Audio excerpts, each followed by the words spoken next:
Hi everyone, it's Lennon, and today I want to do kind of a short video as I think when I will be posting this, my kids start back school that next Monday. I think I'll post this on a Sunday, so they will be returning to school really soon. And every year is the same thing. My kids have been subjected to a whole lot of things at school. Normal kid difficulties.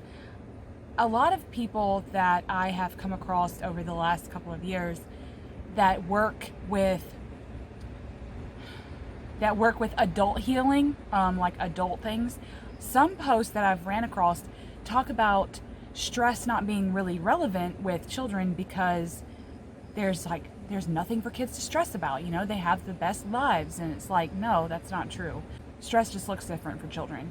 When they have anxieties about grades, and they have anxieties about bullies, and they have anxieties about not being able to make friends very well, because at my children's age, which both of them are starting middle school this year. So I'll have one will be a teenager this year, and one is only 11. So it's pretty surreal to think about, but they both have been subjected to various stresses when it comes in terms of school. So, and again, I really want to reiterate that children's stress is different than adult stress. Of course, they don't have mortgages to worry about, and the lawnmower went out, so we have to get a new battery, or shit, we forgot to change the oil on the car and it's been 1,000 miles overdue. Those types of stresses kids don't really have to worry about. But both of my children have been subjected to bullies or bullying. Both of them have been subjected to not being able to make friends right. We actually don't have a very good social life. And so outside of school, they don't really hang out with children or peers their own age. Just by design, we're really, all of us are kind of homebodies, and we tend to just kind of want to nerd out and watch movies and have movie nights and board game nights. And that's kind of what my family has always done. Me, my husband, and my two children. And so it hasn't really ever bothered us. But I know that sometimes when they're in school and they see cliques and they see different groups of kids and they want to be a part of it, but they've really never put themselves out there, that can be another stress is, how do I put myself out there? How do I open up when I've never really had that before? So I feel like, yes, anxiety inside children's little bodies and inside their little minds is important, especially for us mamas and parents in general, that we want them to be able to come to us and tell us everything, instead of just asking, how was your day? Because a lot has happened to them in their little day.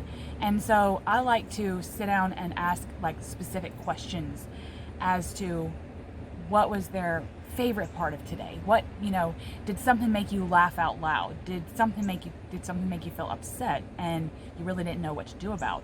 I ask specific questions. Now, I have boys, okay?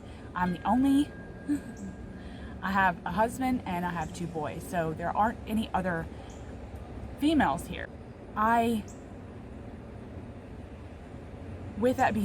With that being said, they're rambunctious and they have a certain mentality that is really different than how I think of things. So I try to keep that in mind as well. And I know that when dealing with little boys, they tend to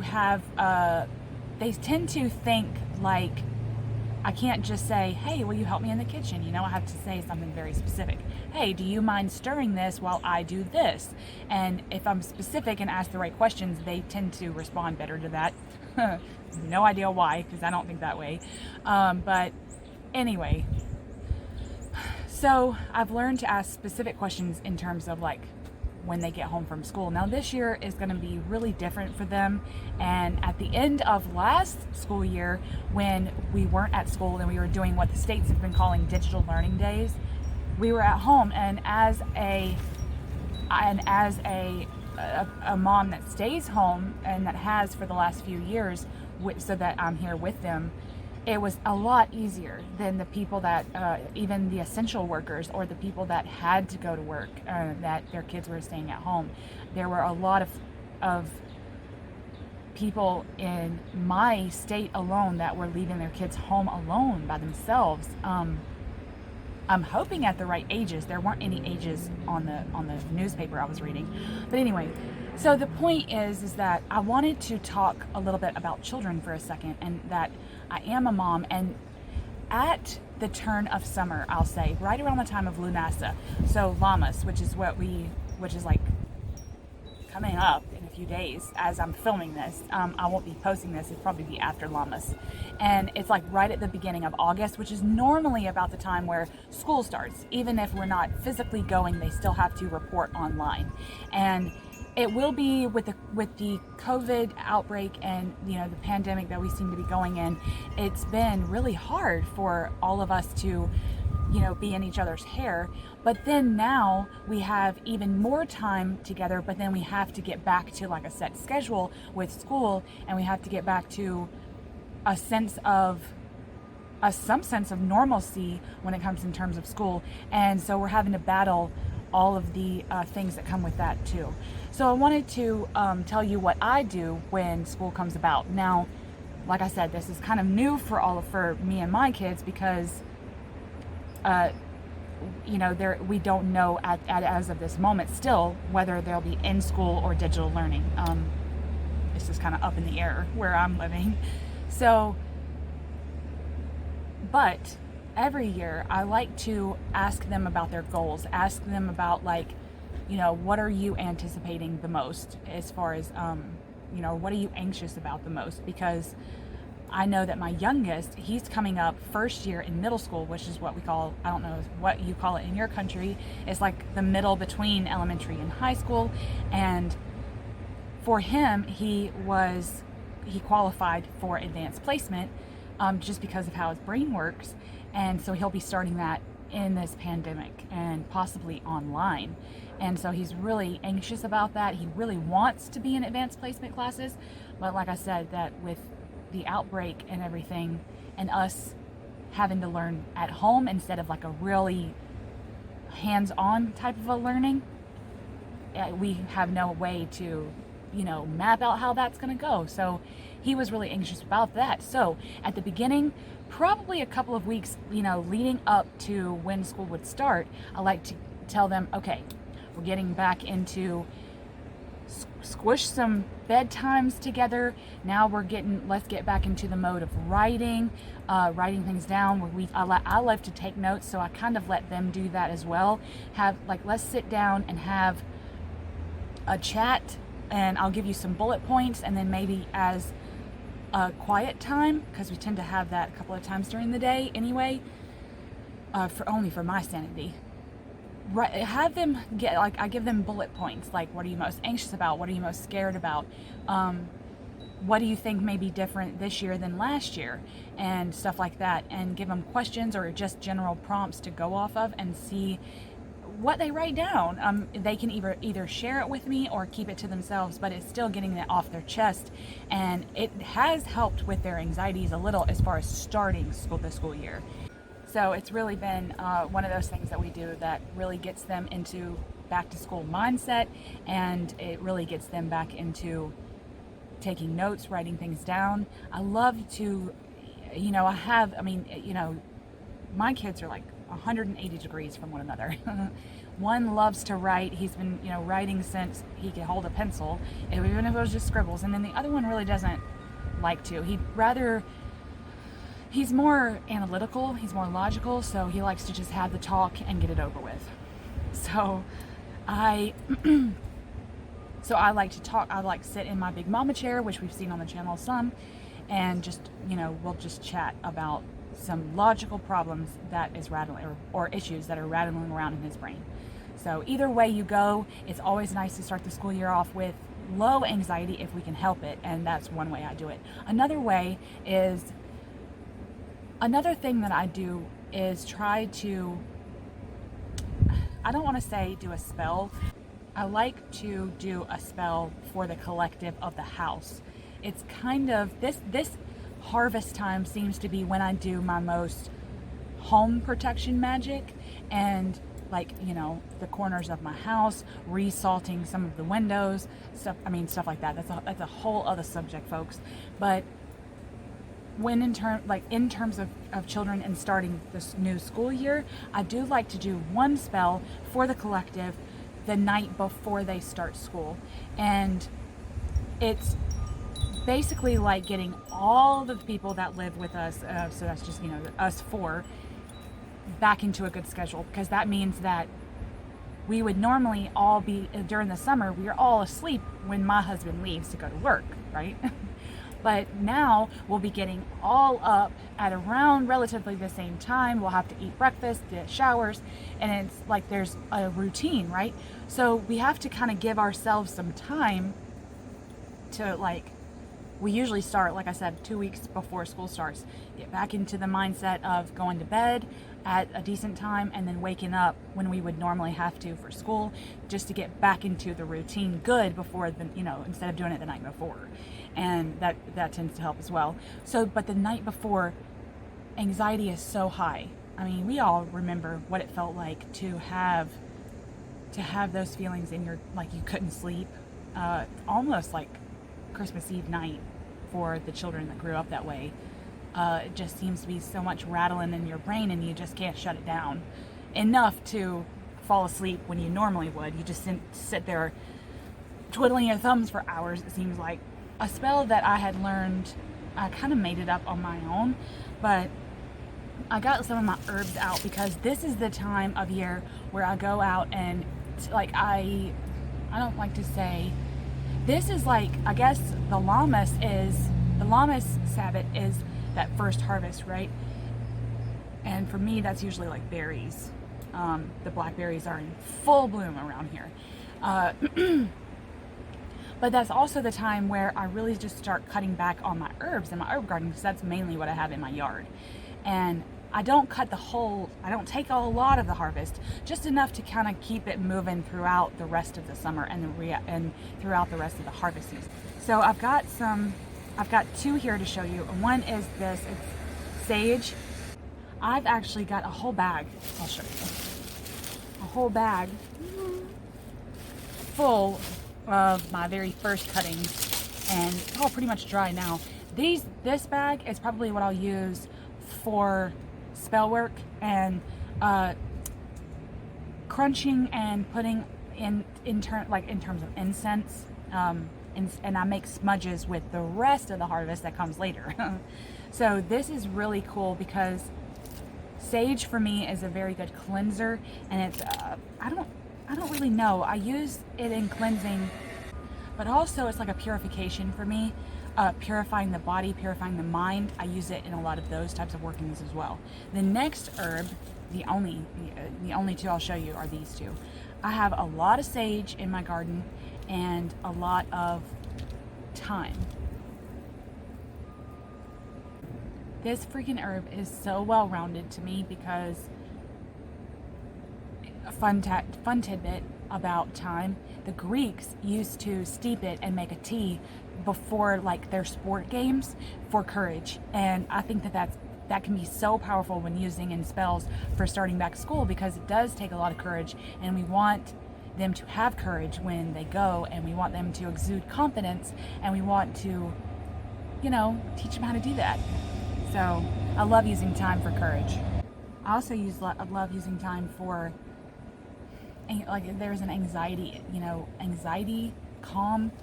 Both of these herbs are good for protection, and of course, as parents, we want to protect them when they go out into the world, and especially now, if they're going into school, like physically, then of course we're going to have a lot of anxieties around that too. So as far as a well-rounded spell, I do it for me, because I'm gonna worry, and I'm gonna worry about the scheduling and worry about their own anxieties. They're gonna have their own stresses and anxieties when it goes back in school. And then my husband, his schedule is pretty much not gonna change, but because we'll all be kind of using the bathrooms and the showers and brushing our teeth and trying to get breakfast all at the same time, it's going to be a little bit more chaotic for him instead of just waking up and leaving. So it's just for the whole house. So what I do is I take some dried sage, And you can even probably take a smudge stick if you don't have sage growing. You could probably just take a smudge stick and crunch it up. It's that easy. And I like to take the crushed and do this with it. It brings the smells out. And I really like to crush it kind of fine. And if I feel like it's still kind of wet, it leaves these like big pieces. Oh, where'd that go? It leaves like these big pieces and you can't really crush them because it's still kind of wet on the inside of the leaf.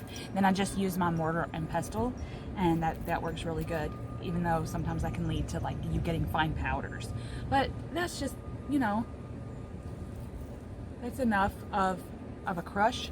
And I like to use the color green because for me it's about prosperity and abundance, but it's also a calming color, and it's my house's calm color. We all have colors that we associate with different emotions and different things, and that's just how we map out our anxieties. I do it like in a color chart, and so green is our calm color. So I use green, and like that's why I'm wearing my green earrings. So I love these candles. You can find these really inexpensive, but you can use any candle you want. I just happen to like the smell of these because I grew up with these burning around my house, even though they're not soy, so they're really not good. But I tend to do all my workings outside in the garden, at my other garden table, so it's not like they're burning inside. The other problem with using these is that a lot of witches think that you have to burn the whole candle when you do a spell. I don't believe that.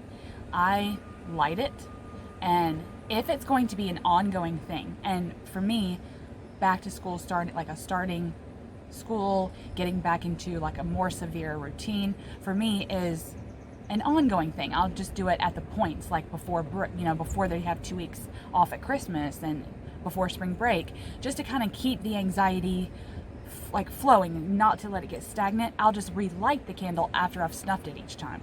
So that's how I keep my stuff working. But if you feel uncomfortable with that and you'd like to burn the whole candle, just get a tea light. And what I like to do is I could take this, and once you light it, you can drip this green wax right on top of that tea light and even swirl it with a toothpick if you want. But then also you can, once the top of the tea light is liquid, you can put some of these on there and boom, a miniature spell candle, and it works great.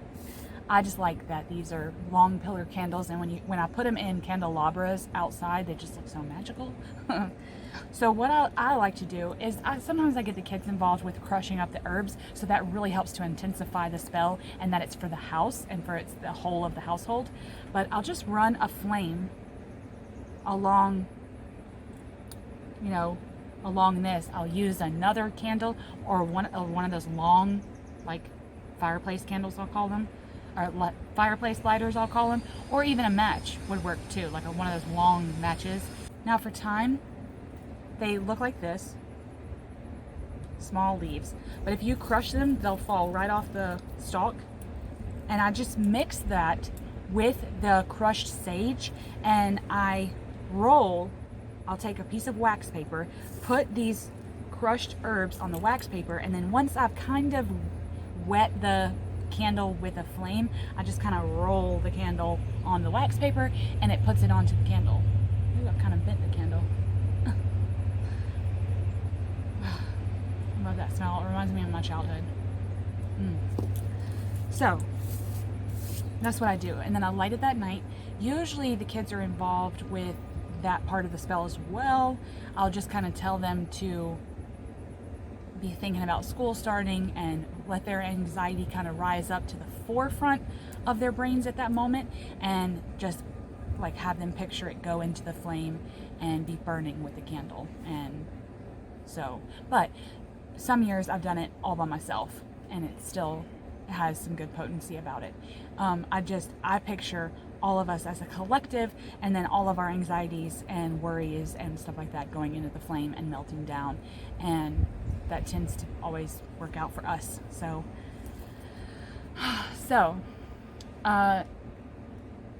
like I said, this wasn't going to be a long video. I just wanted to come on because I'm kind of excited about the kids going back to school.